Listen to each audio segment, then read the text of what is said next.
You want to know my biggest fear in life? Death. But not just dying. Losing everything that you have come to know, like your friends and your simple worldviews. As you mature, you try to not look back at everyone and everything you lose because it reminds you of what once was. It's a part of life that you'll never get back to no matter how hard you try.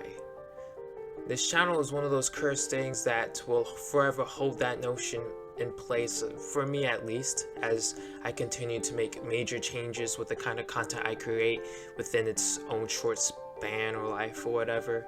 Obviously that's not what this video is about, but when I originally made my first video about silly hurt childhood trauma, like being spooked by that and being spooked by this, the thought of losing everybody I knew was always in the back of my mind and was never really able to I was never able to flesh it out until now, when I lost everyone.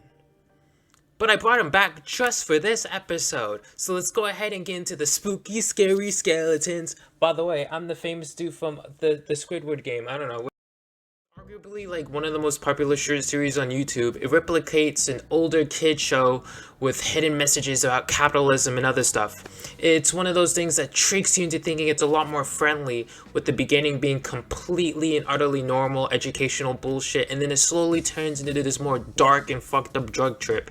It has multiple episodes, with the finale making its themes very clear and in your face and basically becoming self-aware about itself. It's another one of those series that like got me super hyped for whenever a new installment came out, because that's when everyone like went to the internet to figure out what was happening. We all looked into the nooks and crannies, basically the same thing that happened with Five Nights at Freddy's.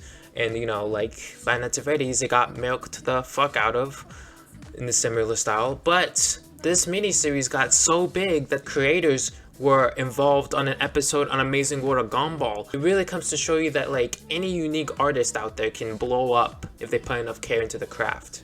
I've been one of those kids who watched horror let's plays all the time. Although I don't remember the majority of them, to be honest. There's a reason why I don't watch them anymore.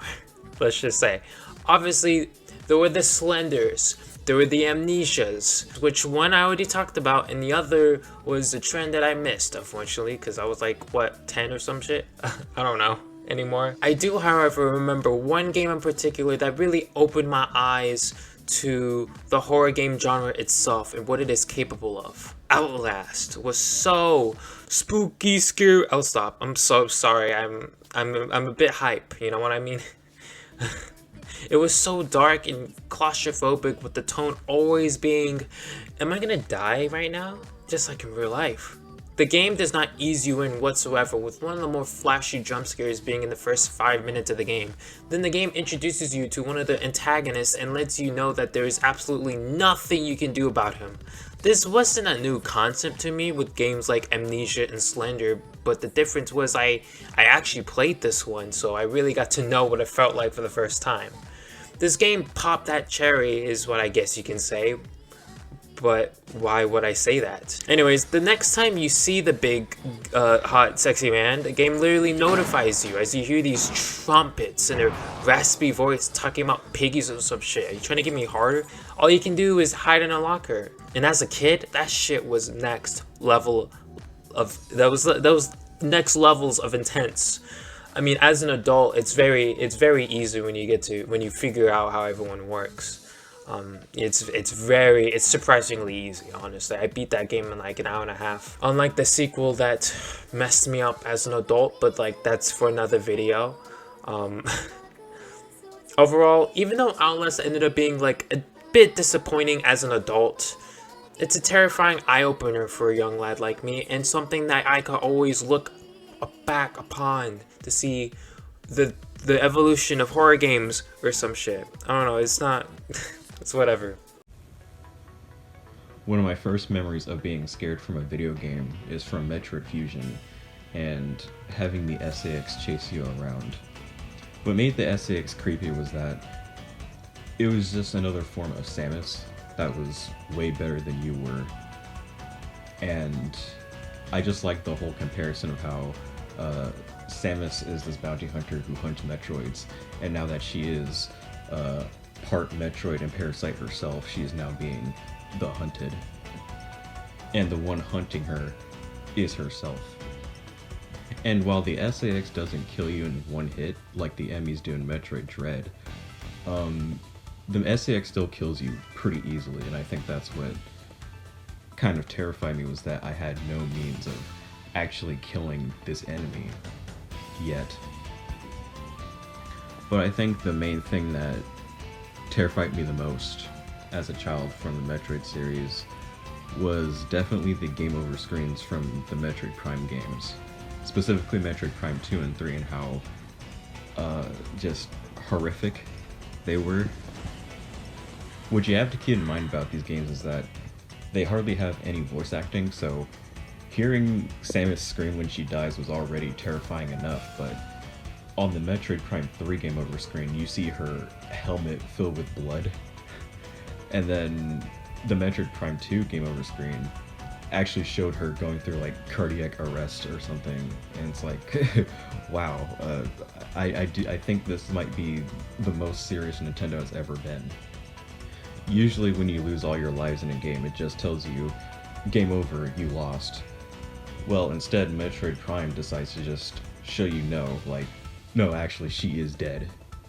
Like, this is actually what happened to her. But while we're on the topic of game over screens, I'd like to touch on a few other ones that left a huge impact when I first saw them.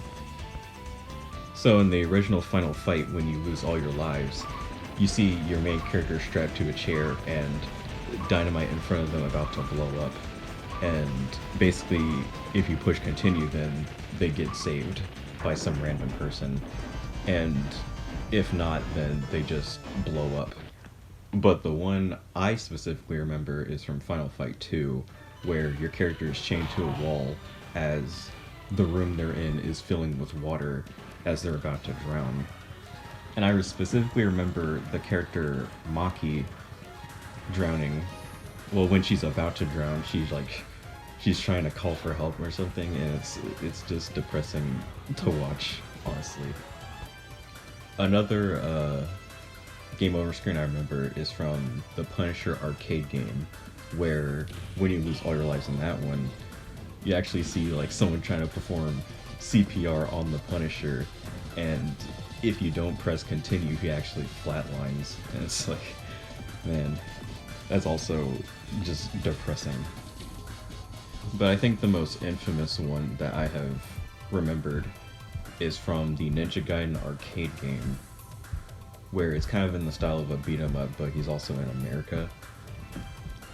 And I specifically remember just the complete whiplash I got from seeing, like, the game takes place in America, and you're just fighting these random dudes on the street, right? But then when you die and lose all your lives, he's suddenly like strapped down to a table, surrounded by like all these demons, and now a saw blade is gonna like rip him in half. Like, where did they come from?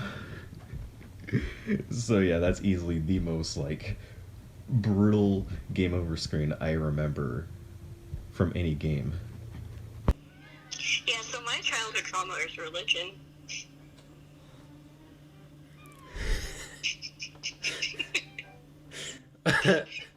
That's it?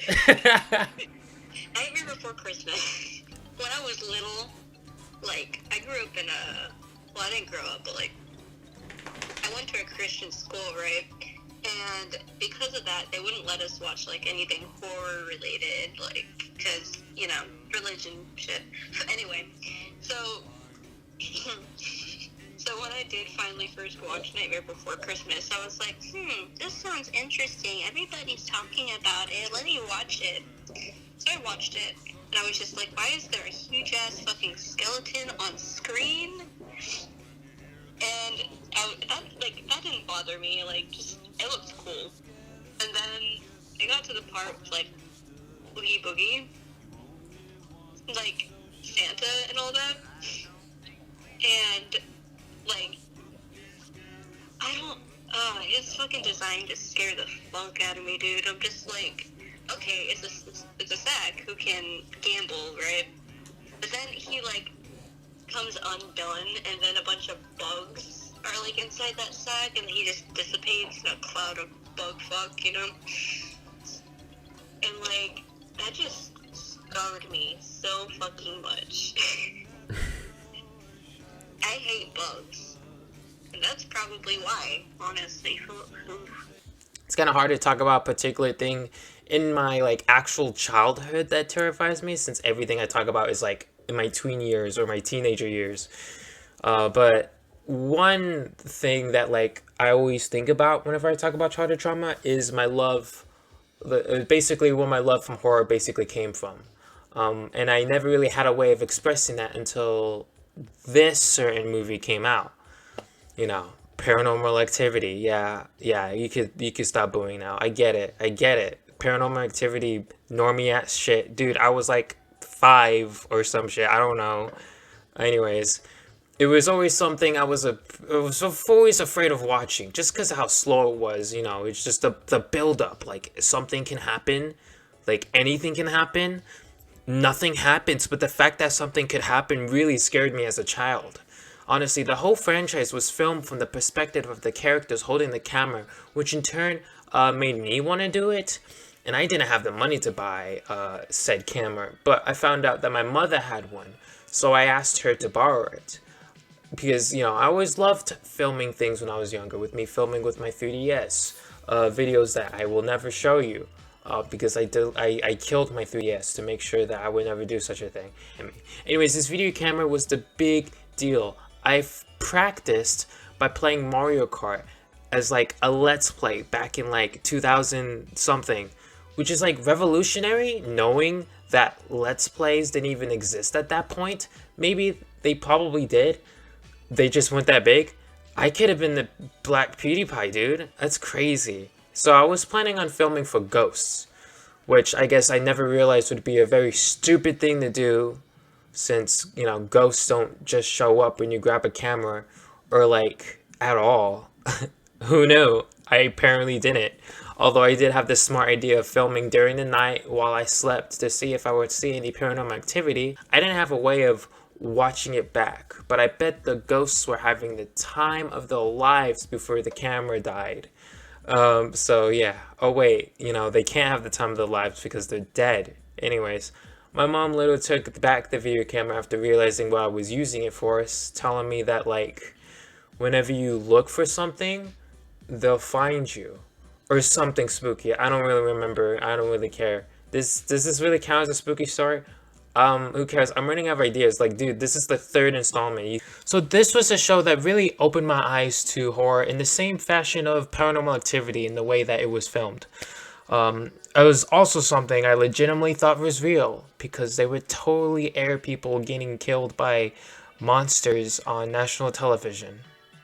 Although, I mean, there was that one time where they aired that dude killing himself, but, you know, that's besides the point. This show was on Animal Planet and was basically about different cryptids, in which we would get a mini movie about it and some information throughout it. I really loved this show as a kid. I never mentioned it because, like, it was not something that terrified me, thus I never put it on this series or whatever they're supposed to be. And then I realized, like, majority of the things I say on here don't really scare me, so fuck it. It's also the last one. Or it's also the last time I'm doing this, so, like, I might as well. The show has a great intro that built suspense and intrigue for me as I was anticipating every single episode. I even bought the first 2 seasons. I even bought the first 2 seasons on DVD. Because I was just that dedicated to people dying. So, you know, I was really dedicated until the show stopped airing and I almost completely forgot about it. So, yeah. Honestly, the show would be very fun to, like, rewatch. And honestly, I'm pretty interested in making a video about it one day. Not because of my interest in it, but because of how bad it aged in terms of acting. But, you know, we'll get to that when we get to that. Or in other words, it's for another video. The Legend of Zelda Majora's Mask has a lot of creepy elements in it already, but I think one of the more creepy elements, in my opinion, is the the statues that form after you perform the Elegy of Emptiness song. And just the fact that, you know, these are the souls of dead people as statues, and just the lifeless look on their face, and the fact they have no pupils since they're dead is also pretty terrifying. Not to mention that this is also the origin of the Ben drowned creepypasta, so there's that too. If you told me that an Animal Crossing game would have scared me very badly back then, I probably wouldn't have believed you.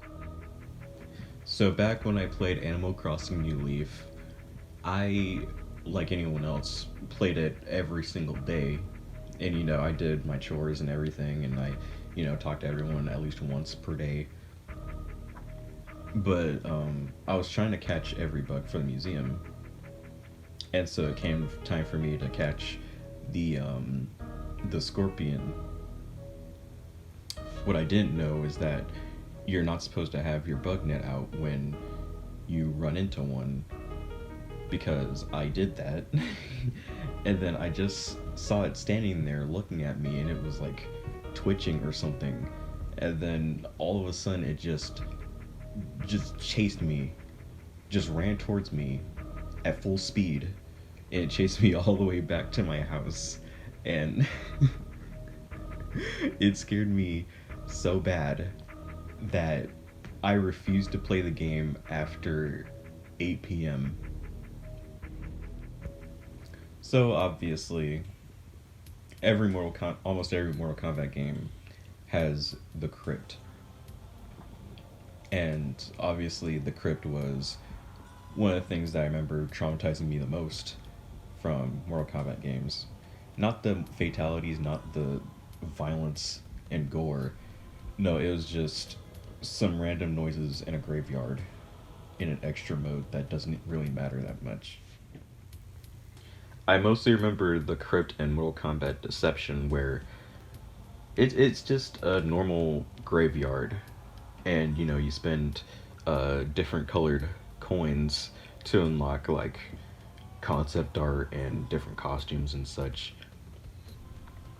But what I remember specifically is that it's dead quiet. There's no music in the crypt. It's just ambiance.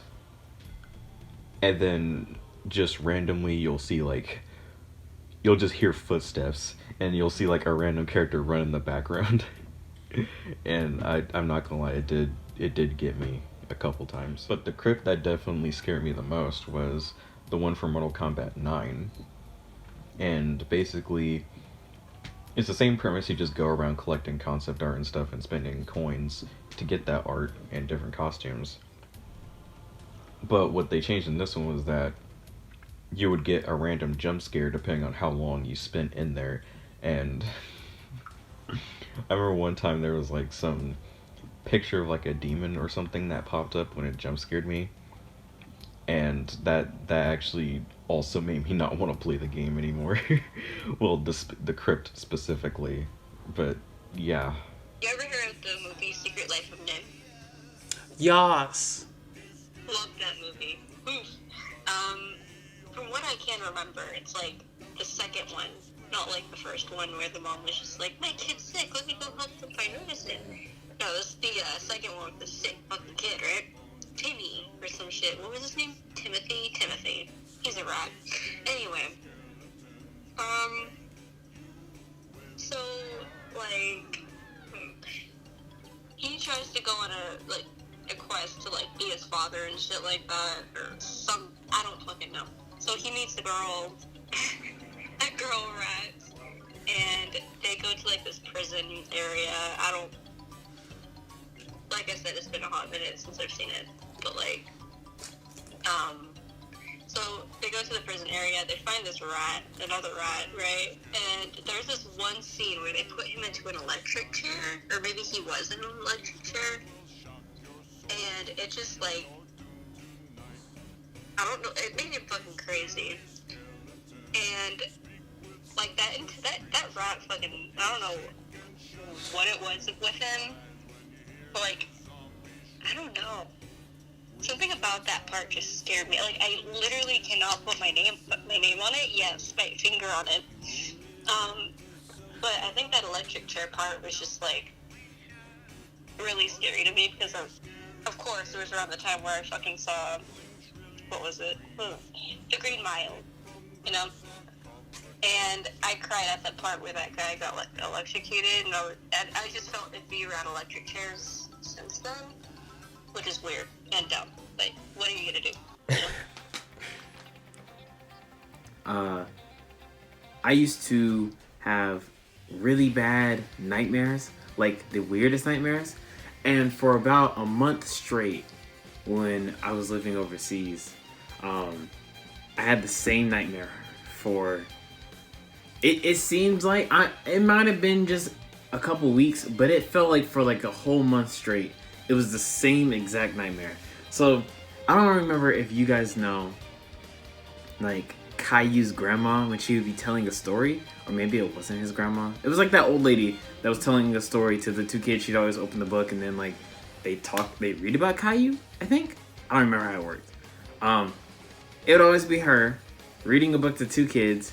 And then there'd be like a teddy bear on the couch, right? And then the dream would start, and I was at my old house, or it was like a huge house, huge backyard, and then a farm behind our backyard. That wasn't our farm, but it was there. And it had like an attic, a basement. It was a massive house.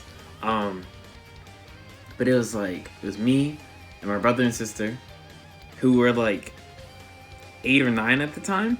But they were babies in my dream, like walking around in like Pampers babies.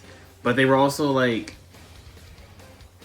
I don't know, it seemed like they were more like kind of how Captain Underpants was, like walking around in underwear. Like, you're a grown man, you shouldn't be wearing underwear. That's what it looks like on them, even though they were babies. It just like seemed out of place. I don't know, it was weird.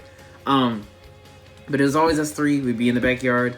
We're fighting like hundreds of thousands of like gremlins, because I guess I watched that movie and it like stuck in the back of my brain for some reason. And then it would transfer from us fighting the gremlins to like all the gremlins would overtake us eventually because we just couldn't beat them. And then it like everything would go like black, and then as I could see again, I was like deep underwater in the ocean. And I don't like the ocean. Like, pools, cool. Even being in the ocean's fine.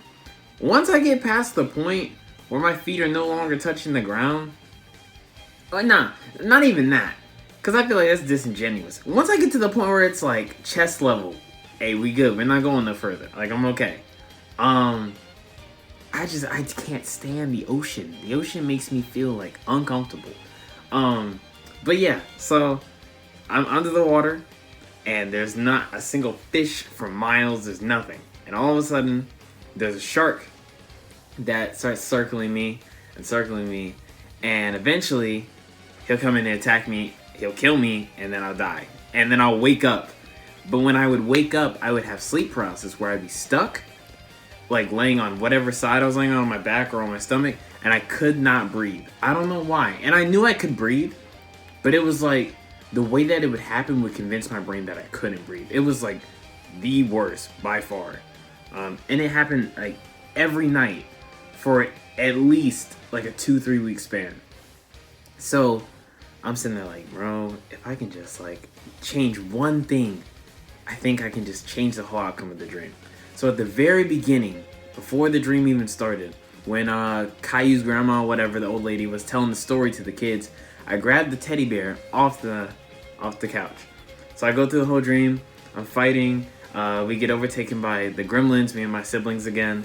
And I'm in the ocean, and I see the shark. The shark circling me. And as the shark starts like making its way towards me, I take the teddy bear and I chuck it into his mouth.